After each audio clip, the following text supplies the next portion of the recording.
Hello, and welcome to the Congruency Queens Council podcast. I'm Lori Halliday, WiseHorseWoman. Steeped in decades of therapeutic, somatic, interspecies practices, I have cultivated pathways of deep listening, reflection, regulation, leadership, and counsel. Let's unpack real life together. Issues of racial disparity, trauma, mentorship, mastery, wins and losses as we honor each other's journey and glean the wisdom. We co-create the powerful culture and the conversation of transformation here. There are gifts in the shadow. And so together, we go gold digging through congruent and aligned stories and lives. Tune in to the heart-centered, influential leaders of the Congruency Queens Council.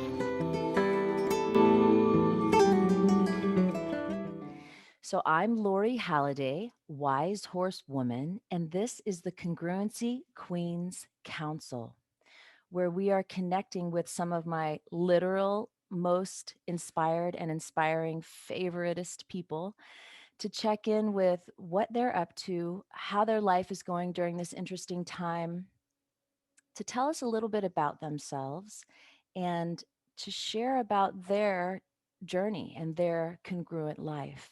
So I'm super excited to bring Jamila Jackson, one of my favorite women, one of my dearest friends and collaborators, here today. And she's tuning in from Massachusetts, and I'm here in Santa Cruz, California. And we've actually been on a pretty steady connect from Massachusetts to California for a little over a year now. And so, Jamila, thank you so much for taking time in the morning to just get right in here with us as we have a lot of things cooking together. And I'm just super curious about what you're cooking out there. So, Jamila, if you will tell us a little bit about what you're feeling grateful for, and a little bit about what you think congruency is as we launch in. Um, some people have asked me the question, what if people don't know what congruency is? And I was like, well, all these people know. They're like the listeners. What if the listeners don't know? So if you'd speak a little bit to what you're grateful for right now, and also to what comes up for you when you're defining or thinking about congruency. Welcome. Thank you. Um, I feel very grateful for the shift in seasons that's happening right now. Oh. Um, we went to this beautiful river on Sunday, and it was like 75 degrees, and we went swimming, and it was so cold, but it felt kind of like summertime. And all the buds, all the like the blossoms opened on the trees. I think it was that day because the next day, yesterday, everything was just like popped and beautiful. And the feeling of that sun just really kind of melted away so much of the stress and just heaviness of this like winter that I think we'd all been very, very afraid about with COVID. And it was just felt nice. So I feel very grateful for Mm. this, just the sun, really, like the warmth and love of that You energy. went to a river? Yeah, the Oh, most beautiful place. It's this oh, gorge. It's this river is not very big, but it goes through this. Suddenly, there's just these beautiful like cliffs that rise up, and these like ah, 3 or 4 beautiful pools that open up. So it's kind of like being in like the goddess's temple. oh, oh, It literally feels like that. You're just like, oh, yeah. you're just like praying just cause. Mm, I can see it in my mind's eye. And I also have been feeling and watching the petals falling from the trees. There's something magical about the essence of the blossoms falling. It feels like God's confetti or something. Yeah, that's a good word for it. Yeah, it's so short, but I just pray that like the it's layered, like it's not one of those springs where everything just comes out. It's just like little bit by little bit. All right. I'm praying for that spring too. Yeah. And so, yeah, that is a beautiful piece to open with because, both of us are leaning in so hard and so lovingly on nature and trusting what we'll find there, including hoping we'll keep coming back to ourselves there in nature. So I love that opening. Thank you. That's so truly resonant with us and with what we're up to. And when you think about this word congruency or alignment, and you wondered about what we would speak to, and you've heard me, and we've used together in class and with the groups we've held together these ideas about congruency and incongruency. And would you speak to just a little bit of what you think that's about? Yeah. Well, you taught me about that concept. Mm, And okay. or I feel like you didn't just teach me verbally. I feel like when I first came to spend time with you Mm. in like 2016 at your ranch, I think that was in 2016. I know I got to take notes. Or These. maybe it was in 2015, actually. I think it was in Okay. 2015. Oh, I love it. It was, yeah, you were telling me that, horses, they really feel, um, like they, yeah, soften into congruency. So when my feelings and my thoughts and my actions are all in alignment, um, it helps them to relax because they can feel on a body level and an Mm, energy level where I'm at, and they know what's going on because they're so sensitive and they can feel everything. mm, And then you gave me Linda Kohanov's book and The Tao of mm, Equus, which just went hella deep into that topic. And I was like obsessed because I had this experience of congruency with Pepper, um, where it opened up what that alignment meant on a level that went like deep into my psyche and my unconscious things that I wasn't even aware that weren't, um, that I might not have, my actions and my words and my feelings even might not have been even in complete alignment with my deep body's knowing because I wasn't aware of it. And so I had this experience with Pepper of just this beautiful kind of grief experience where I felt him mm, just listening at these feelings out of me that mm, I didn't even know were there because it was so safe. And and I was so afraid that when that tone shifted, because I was afraid of horses, and when that tone shifted and I felt him pull me in and my fear melted, and all of a sudden these tears came up and I was crying.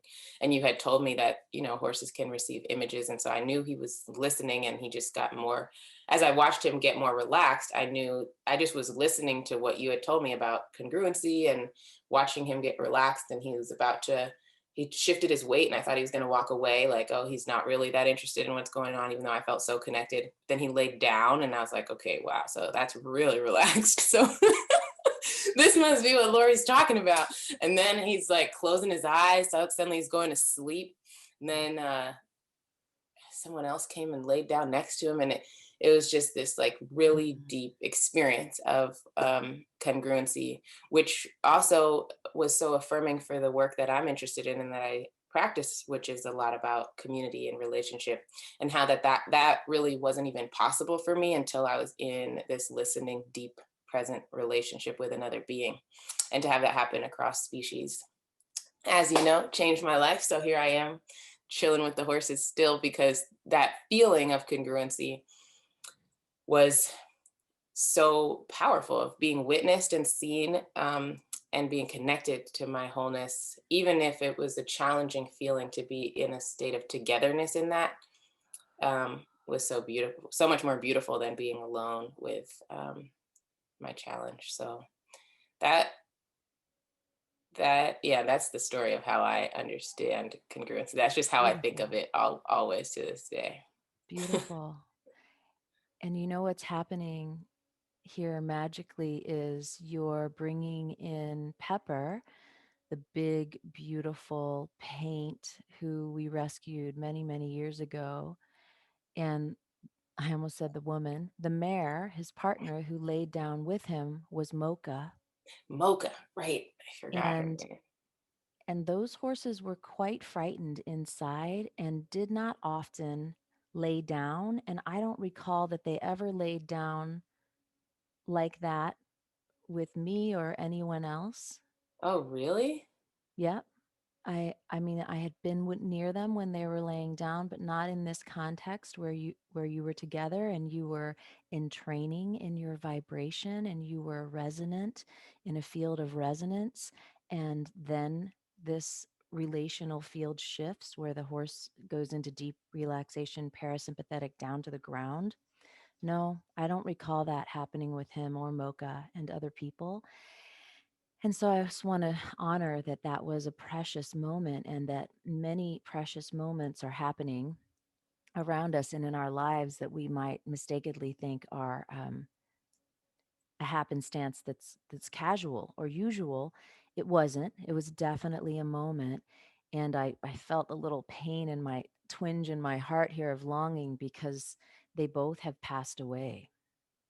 Oh, I didn't know that Mocha also passed Yeah, away. both Mocha passed away first, and Oh, it was wow.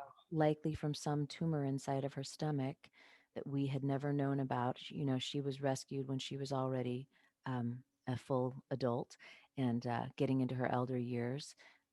Well, I mean, I guess they're around my age, um, but for horses.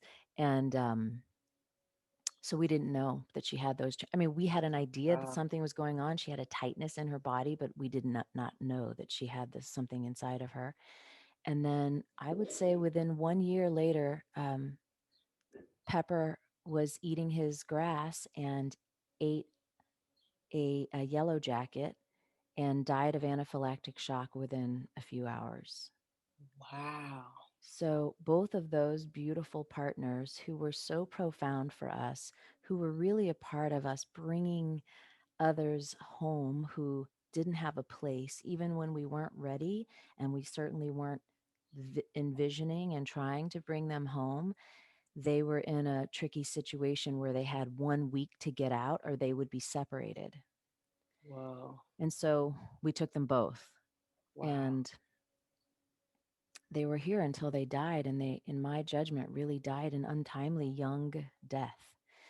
And so it just feels like rich to bring those elders in, That's right here, intense. both of us Mm. unwittingly. We don't even know what we the medicine we're calling in with our stories. So thank you. Pausing and feeling that how that magic was so precise and so precious and fleeting, Yeah. ephemeral. I'm so thankful to them because, you know, I tell that story all the time. I've made art about it. It's like people know the name Pepper. He's like with me all the time because that changed my whole life in so many, many, many, many ways.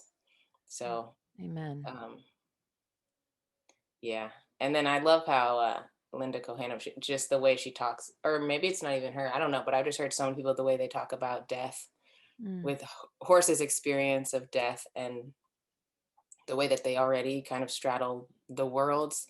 So there's just this kind of sense that the ancestral realm for horses is they've maintained like such a connection to that. And Hmm. so I've just thought of that when because I'd heard about Pepper. I didn't know about Mocha, but I've thought about that with Pepper being Hmm. just in spirit. Um, but I didn't know how how the yellow jacket thing, that's so Yeah. interesting and intense. And very unusual. None of the vets had heard about it. Nobody had a quick answer. No one was expecting it. Out of all the people there, honestly, I probably could have guessed because I also have anaphylactic shock reaction. But in 20 years, I'd never heard of it or seen it in a horse. And so now I know. Yeah, you could check in with your vet about having the basics on hand for a kit that is equivalent to an EpiPen. They don't make them, they don't offer them, but you could ask for that and have that on hand at the ranch, and just even one kit at the ranch in case it ever looks like that. And we can talk a little more about what that looked like, the actual symptoms later, if that's Okay. helpful. Yeah, totally. Thank you. Yeah. So I am so curious about what you have been up to. And so I think I have to follow that vibration of inviting you to bring in some story around. I guess we're going to put the horse before the cart. We're going to talk about the love of your life who's come in. And then we could go backwards into dark horse before the dawn, maybe. Cool. And part of my interest in drawing this out is we are in the moment of raising consciousness and funds for Dark Horse Rising to allow 8 women to come on scholarship. Beautiful. Finally, 8 women of color to sit in council here before. It's never happened. That's so beautiful. I've never gathered women of color. Preposterous. So that's what we're doing. And as we lead up to that, I was so excited to get to come back home to you and talk to you and just connect with you. So feel free to start with the love and go into the story, and we'll just follow a feel. About Angus? Yeah. If you're up for that.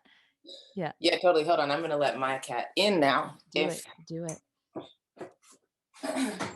We were mentioning that we have dogs and cats and horses and things that literally come to the door. And so periodically we will be tending to our partners. Yeah. Tell us a little bit about Angus if you're open to that. yeah, totally. Wow, I don't even know where to start. Yeah, any parts, like you may find that some parts are rising to the surface that you didn't expect. Any parts. Yeah, well, I think that's something that's so I've been working with Angus now for not that long, since like October maybe. Um and we always have this like really he's such a incredible communicator. The I think that there's a similar like resonance the way that Pepper when I experienced Pepper drawing me in towards him. It was very clear because I was afraid and that disappeared and I felt this like magnetism drawing me closer, and it was just like so obvious because I would have not chose to do that in my Mm, body, and it was very visceral, the fear that I had. And Angus communicates very similarly with this like very strong energetic shift in my field that I can feel. mm, And so I feel very connected to him and I feel very appreciative of the way that he communicates, super clear. And lately it's it's just been it's been so interesting because I was afraid of horses, and I'd had a lot of scary experiences, and when I came to see you I wasn't even interested. I was like, I don't even really care about horses. And then the next feeling that came up was I'm very disturbed that we're standing here and there's all these fences holding them in for what, for me to have like a session, like this is, I don't feel good about this. And then right. your reaction of, yeah, that makes sense. And like going into that feeling, in addition to you being like, it also makes sense that you're afraid because this is dangerous and you should listen to your body.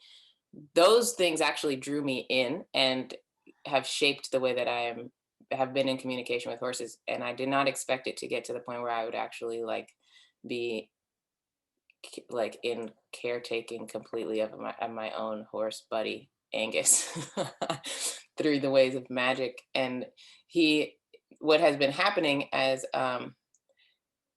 is I he gets freaked out when people are riding him. So he takes like a intermediate to an advanced rider to be able to be able to stay calm and work with his fear. I'm not really, I don't really ride. So when I was talking to Farah, who is my teacher and the person who previously was like rescuing Angus, she said, well, you can't ride him. I was like, oh, that's fine. I'm really not really, that's great. That makes things feel a lot better. That's just off the table. So then my main interests in working with him, um, in training basically, because a lot of the work that I feel like he and I do is spiritual, emotional. There's a lot of like development of my own intuition and conversations about healing that we have, and work with my organization that is developing. And so the training goals that I have are simply to just be able to, take care of his body, clean his feet, and give him exercise. And there's been some like really intense challenges that I've been having that have led me into research and understanding around, um, I guess it would be um, like just the levels of emotional states of horses. Because I've been I spend a lot of time working with horses, kind of allowing myself to go into different subtle degrees of my own feeling. So I was so amazed at the way that Pepper opened up, like just like such a permission for feeling. And and then with Angus, it's beautiful because he can be there for me, and I can go there one day, just sit on a log, and end up crying all these tears I didn't know were there. And then sometimes, we'll go in the ring, and I'm like, okay, like let's move around. And then he's like completely frozen and glazed, his eyes glazed over, and he's just standing near the wall, and his ears stop moving, and I'm like, okay, Angus, are you with me? And like, it's like he can't even hear me. And so I just started to get really curious about like that freeze state. And he has such expressive eyes. So I've been listening to, Elsa Sinclair. No, not She's heard of that There's a one. woman at the barn named Jane who was just talking about this woman, Elsa Sinclair. And then I started listening to some of her podcasts and her like YouTube videos, and she goes really deep into it. She's in Canada, and she works at Liberty. She calls it freedom-based training. She works a lot with like, she's been making these movies. One's called Taming Wild, and working with like Mustangs who just got taken off the range and like really interested in these subtle levels of communication. Um, and so she Cool. was talking. I didn't know what to do with Angus because I would start to notice he'd starting to get like a little bit freezed up before we even, like right after we left the paddock, before we even got to the ring. And so I started to pray about what I should do. I heard the word go slowly. And then I said, okay. And then I just said, I wonder if Elsa Sinclair has a talk on YouTube that I could listen to right now in the car. And I looked it up, and it said, um, slow training and deep listening. And I clicked it, and she started talking about reading like the quality of the freeze on the horse's face. Mm-hmm. And I was like, whoa, it took me like deeper into the details of Mm-hmm. his emotional state. And so that's what I've been playing around with recently, that I don't know, it just feels really interesting because it applies to, it's changed how I think about my own life when I look at transitions, and I'm thinking about like the details of the where I get stuck and where I get afraid. And she talks about, if freeze can lend into thinking and feeling and playing, or it can, I mean, lead into that, or it can fall into fight or flight. So noticing if he's getting spooked or he's getting real like revved up, Mm-hmm. what led up to that, and starting to read so subtly into his face. And so I've just been looking in his eyes and just like really feeling how he's feeling, and really thinking about his stress and what it means for him to leave his herd based on that particular day, and how he feels, and what it takes for him to decide he wants to put his halter on. Is he just like, yeah, let's go get some grass, I'm feeling good? Or is he like, I'm not going to do it? Or is he like, I'll do it if you give me a carrot? And like, what do I feel in my body? And how does my fear, is it mine? Is it his? Is it something between us? Really starting to get into like these subtle levels of like embodied perception around the relationship, in a way that I can then make good choices for him, so that we can be in like an enjoy a place of enjoyment and like movement together. Right. It's I feel grateful because I was kind of not sure what before I had the like somewhat of a small toolbox to be able to know what action to take. I was just looking at him, and he's just like freaking shut down, and I'm just like, I don't know what to do, and I know I don't know what to do, and I brought you in here, and so like I feel stupid because I led you into this ring, and now I don't know what to do, that you're just like done with being able to be present. So that's kind of where I'm at. And I never would have imagined I'd Are you just be sure? Are worse. you sure you never would have imagined this? Because this sounds exactly like what we came to. This sounds a lot like Dark Horse Before the Dawn to me. That story is reminding me of how we had plans. We held a beautiful container and had goals, and we would set about on those, and then we would just stop.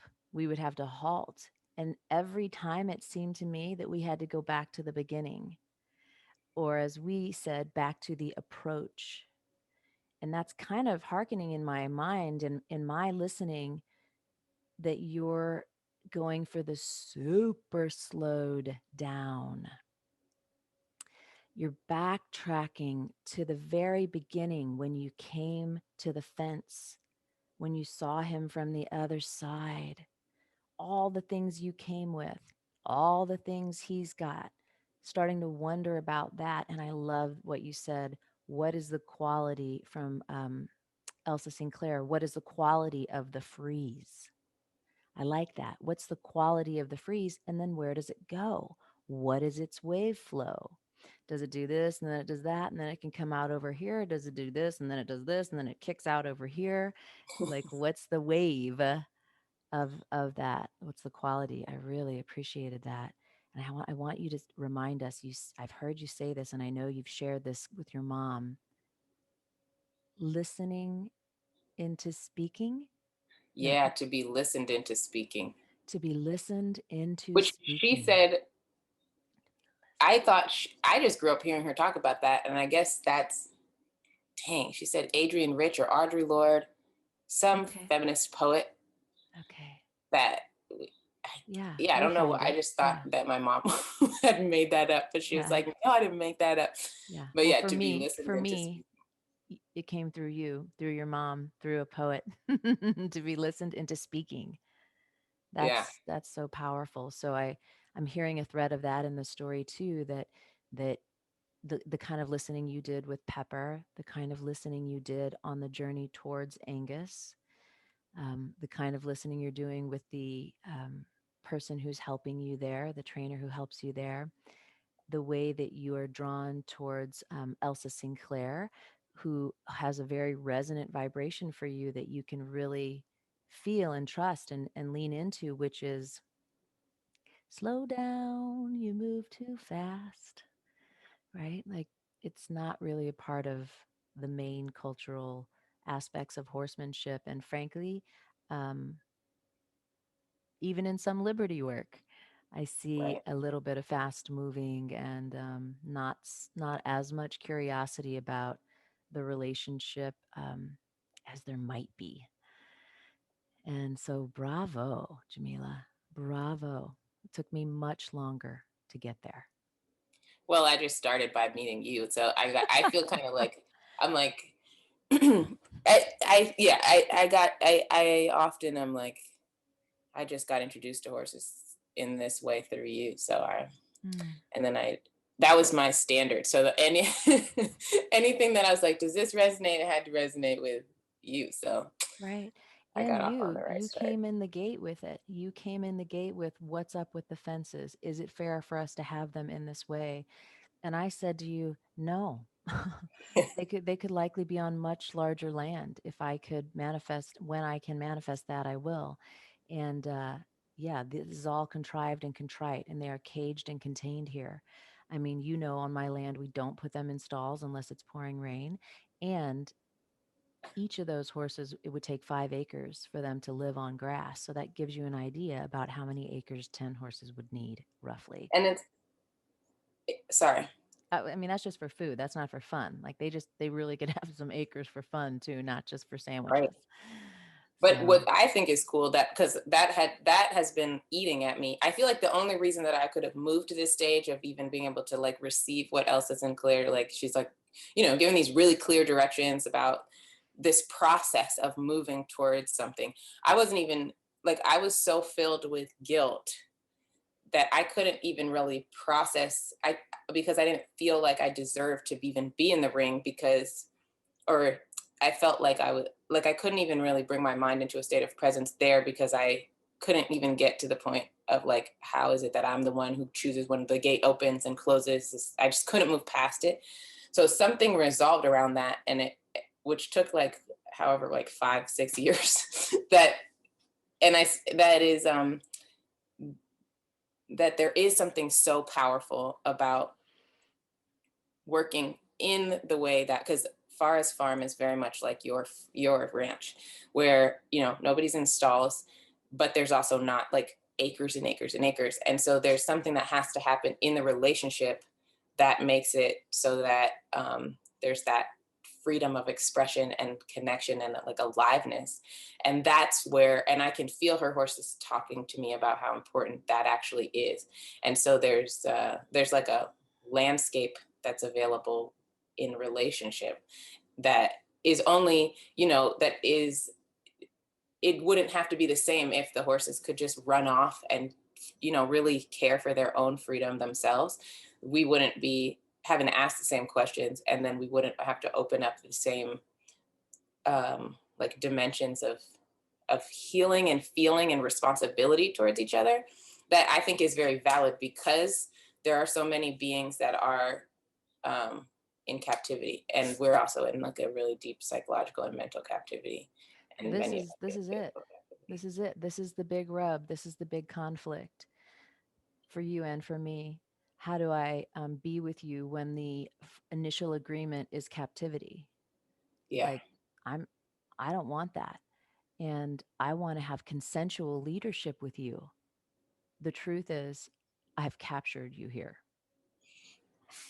So, yeah, just that's, even when you say, I'm like, yeah, I can't. This is too much. yeah, that's the conflict. That's the rub. And I guess I would just throw this out for both of us as a bit of solace.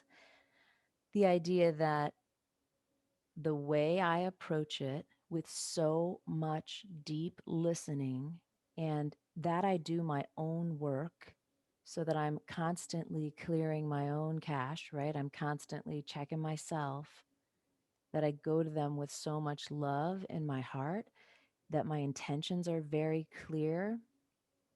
This is all I can offer. And I know that it is rare, actually. And I know that most horses in this county aren't getting this treatment in this county. So I can feel judgmental to myself. And I know also that I am doing the work and being the kind of partner that I would want for them in any circumstance, medium, small, or large spaces. And Right. so I'm working within the container I have with the tools that I have. And I really hear that that's what you're doing. And I'm so grateful that you keep um, miraculously discovering that the answer is slow down, stop here, pause, wait at the gate. What are you coming with? And when you said this piece to me, I got a very clear image of Angus, frozen, eyes glossed over, the stillness. And I've felt that in myself. I've seen and felt that in you before. And I had that impression in the moment of, is that how Jamila was feeling in the moment? And then you kind of spoke to that a little bit afterwards and said that, yeah, there was kind of a mirroring going on there, because in truth, you don't know what's happening behind the frozen eyes, or didn't know at that moment. And it can create a kind of freeze reaction within the person who's witnessing, or who's supposed to be in charge, or who's supposed to know what to do next.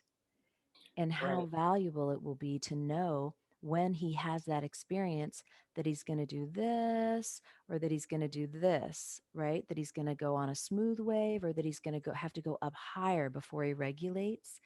That's much more realistic, safe, what a real friend would do for a real friend, right? Like if I came to you, I wouldn't be like, Jamila, snap out of it. I'd be like, oh, babe, what is happening?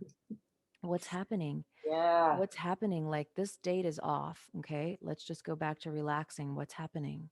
Right. I Yeah. would be very inquisitive and curious about what was actually happening. And so thank you for holding the pole for that, and for bringing that into the space, because this is kind of, I mean, I'm 52 this year. This is what I have come up with so far. Exactly what you're talking about is, we have so much to learn at the opening sequence, right? That there's so Right. much here at the approach, that we really barely know each other.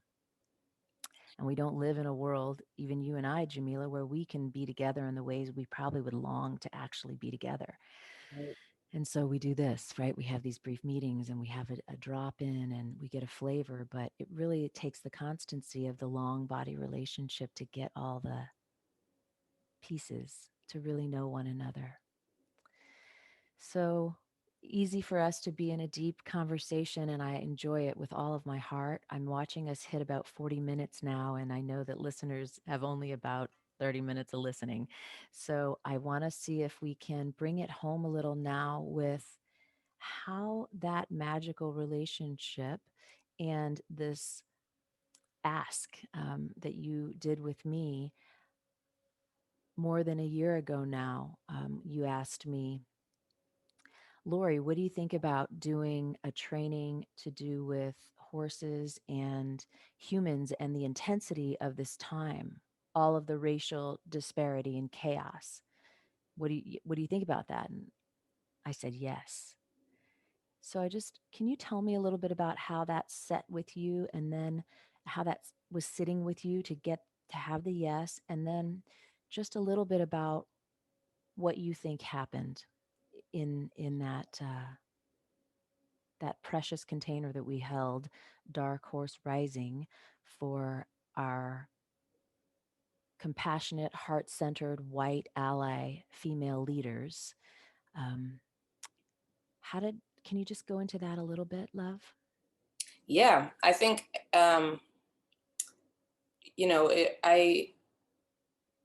I feel like a lot of my work and why the horses kind of came into my life so strongly and clearly has to do with ancestral work and the spirit world.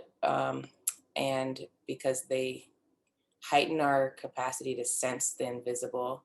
Mm. And so my initial desire, longing, I'm biracial, it was to do some healing for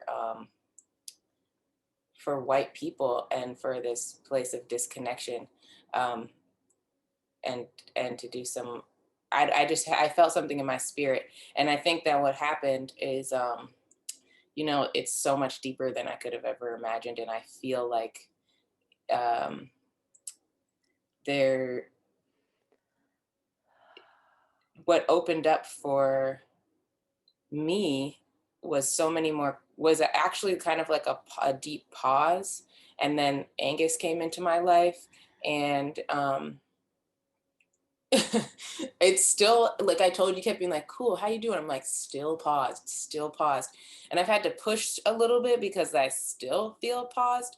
And what's been happening to me, because my deepest initial interest was, I feel like, coming from these threads of like, what can the horses do for us, to how can our partnership with the horses, um, help us to really become sensitized to the grief work that we really need to do in order to reconcile with, the level of like horror that's just sitting over us, like Toni Morrison talks about, like a fog that's just there, all the pain that hasn't been felt.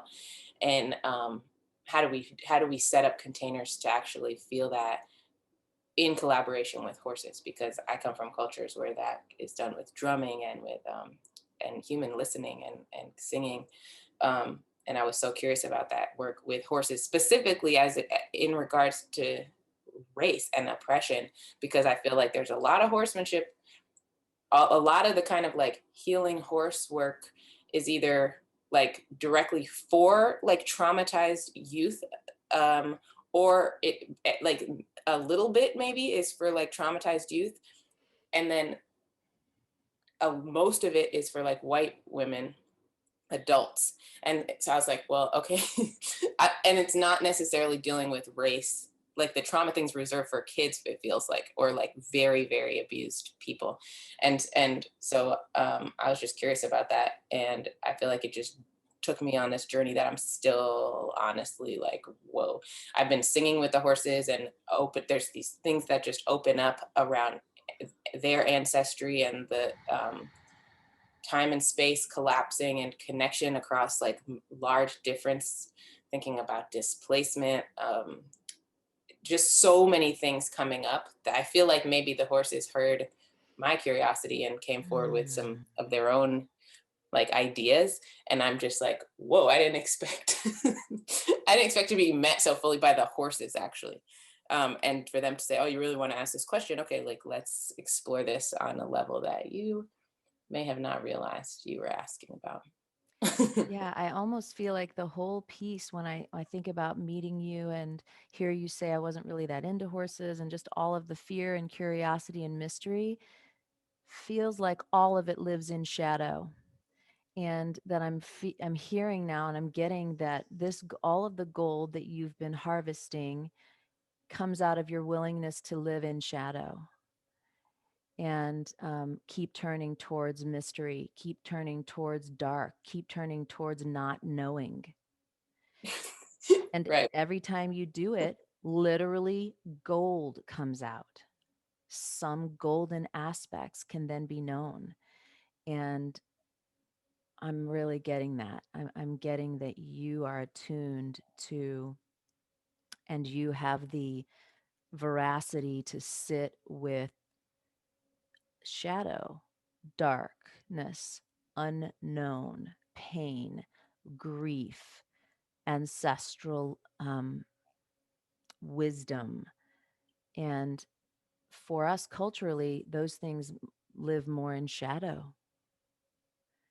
And so, wow, I just really honor you, Jamila, and I feel how you come in this young woman's body, and you and I both have a kind of childlike nature, um, and yet you are really wearing crowns and robes of the medicine woman who really walks in shadow. And so I'm so grateful that you spoke up to me, that you spoke directly to me, that you approached me that day at lunch at the picnic table. That was funny. I was You like, know, I came here for a different purpose, but wow, that's right. I actually changed my interest to you. But we found each other in the woods in the Berkshires. And it seems to me that we're always meeting somewhere in a field and that we're either dancing and singing or playing with horses. And I think that makes you like one of my favorite people on the planet. So I need to be with you more. I need to be with you more. We'll have to take another call because there's so many important pieces that I would like for you to share actually after this first series that we do around the work you're doing there and what you're imagining. And we'll have a whole piece about that because I feel something's birthing with you again. And it's coming out of nothingness. It's coming out of knowing nothingness. It's coming out of trying to slow down and do less and listen. It's coming out of the vibration of your voice and your joy. And I'm just so grateful to know you. And you really, I want to speak to this piece where you struck something inside of me that I didn't know was there either. And we will have to talk about this privately, but it has been like a shock force and a wave and has changed every single thing. And so, Dark Horse Before the Dawn, the two trainings that we set up for our white women allies, and now Dark Horse Rising, that's leading us into this end of the month, will mean that we have been in the river for like 15 months, something like that. And I'm telling you, it really has completely changed the way I look at everything. So thank you so much for your willingness to ask, for being the sensitive one who walks in between worlds and is willing to sit in the shadow. Really helps me, and it really is a realm of the horses. And so thank you. Thank you so much, Lori. Yeah, Yeah. I feel honored to be on this path with these horses, which you opened up for me. There's just nothing like it. Yeah, I feel that you literally walked right in, you walked right up. And if you recall, our first game we played together was sitting on the floor and imagining a childhood animal. And I mean, we went right in together, right? We entered as children with our animals, and we remain. We remain the same. Huh. Totally. I love you, sweetheart. Okay, I I'm love you so too. grateful for your time and your energy and your freaking force. It's powerful. So, Thank you. Thanks. and Yeah, thank you for having me. And just so you know, we're doing the same thing. We're doing less. We're going slower. We're cutting all the chains and ribbons and ropes, and we're right there with you.